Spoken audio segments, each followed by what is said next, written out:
نحمده ونصلي ونسلم على رسوله الكريم وعلى آله وأصحابه أجمعين أما بعد أعوذ بالله من الشيطان الرجيم بسم الله الرحمن الرحيم ناظرین و سامعین السلام علیکم ورحمۃ اللہ وبرکاتہ۔ قرآن کریم میرے رب تعالیٰ کا کلام غیر مخلوق، بڑی شان والا، بے مثل اور بے مثال۔ سورہ بقرہ ابتدائی سورت ہے، 2.5 پاروں میں ہے، اور قرآن کریم کی سب سے مختصر، جس کو ہم اردو میں چھوٹی کہتے ہیں۔ ویسے تو کوئی چیز بھی قرآن کی چھوٹی نہیں ہے، ایک ایک لفظ بہت بڑا ہے، لیکن چونکہ الفاظ کم ہیں تو یہ سورۃ الکوثر یہ مکی ہے، اور ترتیب میں اس کا نمبر 108 ہے۔ 3 آیتیں ہیں، 12 کلمے ہیں، 42 حروف ہیں، لیٹرز ہیں اس میں۔ شان نزول سن لیجئے۔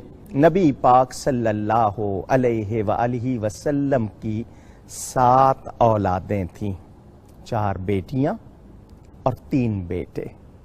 6 اولادیں ام المومنین حضرت سیدہ خدیجۃ الکبریٰ رضی اللہ تعالی عنہا سے، اور 1 صاحبزادے سیدنا ابراہیم حضرت ماریہ قبطیہ رضی اللہ تعالی عنہا سے۔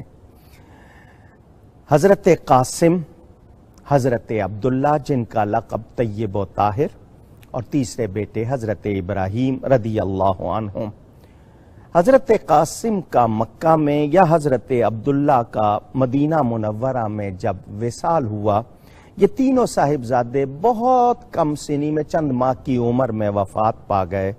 اس میں کیا حکمت اللہ بہتر جانتا ہے۔ علماء یہ کہتے ہیں کہ پہلے انبیاء کی اولادیں بھی نبی ہوئیں تو نبی پاک صلی اللہ علیہ وسلم کی اولاد ہوتی اور نبی نہ ہوتی تو کسی کو اعتراض کا موقع ملتا، تو حضور صلی اللہ علیہ وآلہ وسلم آخری نبی ہیں، اس لیے آپ کے شہزادوں کو کم سنی میں اٹھا لیا گیا۔ عاص بن وائل ایک شخص تھا کافروں میں سے، مشرکین میں سے۔ اس نے بد زبانی، لاف زنی، ہرزہ سرائی کی، معاذ اللہ، اللہ کی پناہ۔ اس کے الفاظ یہ تھے کہ نبی پاک صلی اللہ علیہ وسلم کی نسل منقطع ہو گئی، معاذ اللہ۔ ایک کافر اعتراض کر رہا ہے، رب تعالی جواب دے رہا ہے، اس کی تردید بھی ہو رہی ہے، نبی پاک صلی اللہ علیہ وسلم کی شان بھی بیان ہو رہی ہے۔ مختصر ترین صورت ہے، مگر صرف ایک لفظ کوثر ہی کی اگر تفسیر کی جائے، عمریں گزر جائیں، بیان پورا نہ ہو۔ یہ کوثر مبالغے کا صیغہ ہے، کثرت سے بنا ہے، اکثر، زیادہ، بہت زیادہ کوثر۔ ہمارے ہاں لفظ ہوتے ہیں نا، یہ زیادہ ہے، یہ بہت زیادہ ہے، یہ تو بہت ہی زیادہ ہے، تو ایک زیادہ ہوا، اس کو ہم کثیر کہتے ہیں، اور زیادہ اکثر، تو بہت ہی زیادہ تو اس کو کثرت۔ مراد اس سے حوض کوثر بھی ہے اور خیر کثیر بھی ہے، کہ اللہ تعالی نے اپنے حبیب کو اتنا کچھ دیا، اتنا کچھ دیا، اتنا کچھ دیا کہ گنتی ختم ہو سکتی ہے مگر عطا کا شمار نہیں ہو سکتا۔ اولاد کا بھی اس میں ذکر کہ قیامت تک نبی پاک صلی اللہ علیہ وسلم کی اولاد رہے گی اور بہت زیادہ ہوگی۔ عاص بن وائل کو آج پوچھنے والا کوئی نہیں، مگر میرے نبی پاک صلی اللہ علیہ وسلم کے شہزادے اور شہزادیاں دنیا بھر میں ہیں اور عزت سے ہیں۔ خوبیوں کا بھی ذکر کہ نبی پاک صلی اللہ علیہ وسلم کو خوبیاں ملیں اور بہت ملیں، یعنی ہماری سوچ، وہم، گمان سے بھی بہت زیادہ۔ اوصاف، شفاعت کا بھی بیان، یا امت یا عالم کثرت بھی مراد ہے۔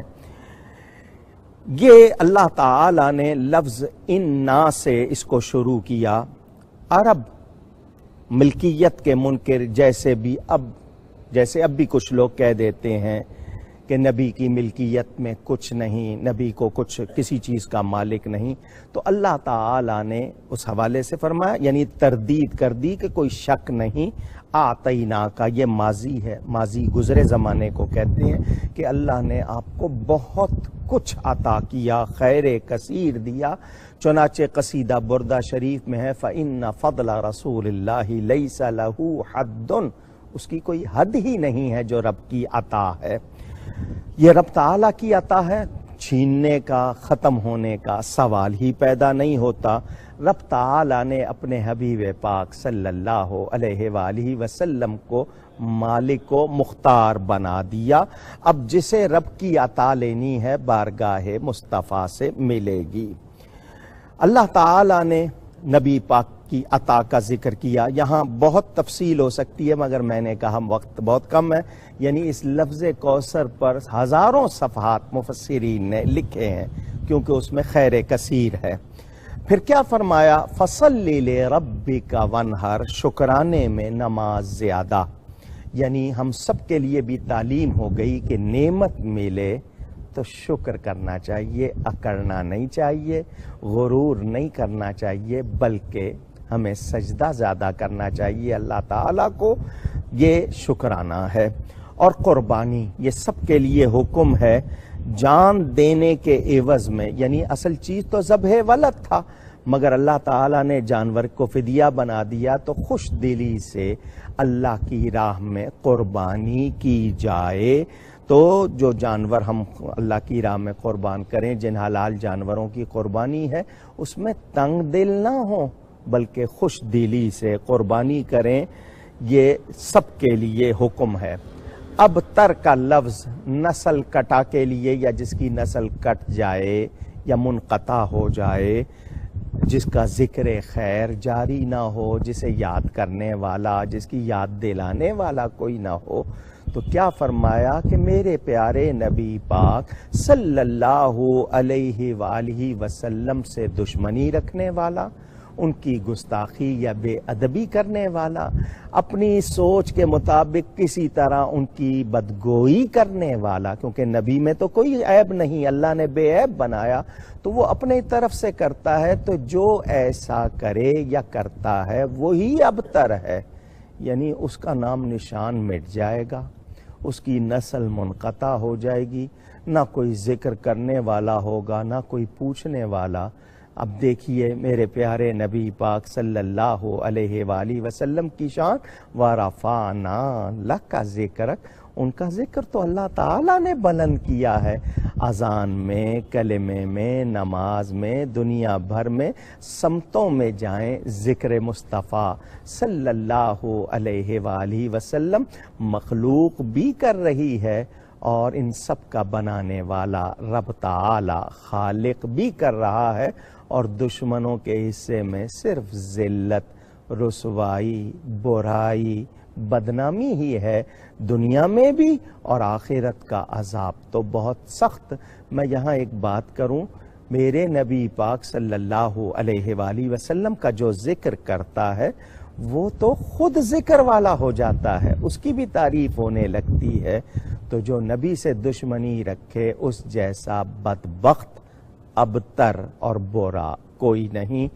یہ مختصر سی صورت ہے مگر معانی کا ایک جہان، میں نے عقیدت کے طور پر تھوڑا سا ذکر کیا۔ مجھ سے گفتگو میں کہیں کوئی غلطی ہوئی ہو، اللہ تعالیٰ کی بارگاہ میں توبہ کرتا ہوں۔ آئندہ نشست میں ملاقات ہوگی۔ والسلام علیکم ورحمۃ اللہ وبرکاتہ۔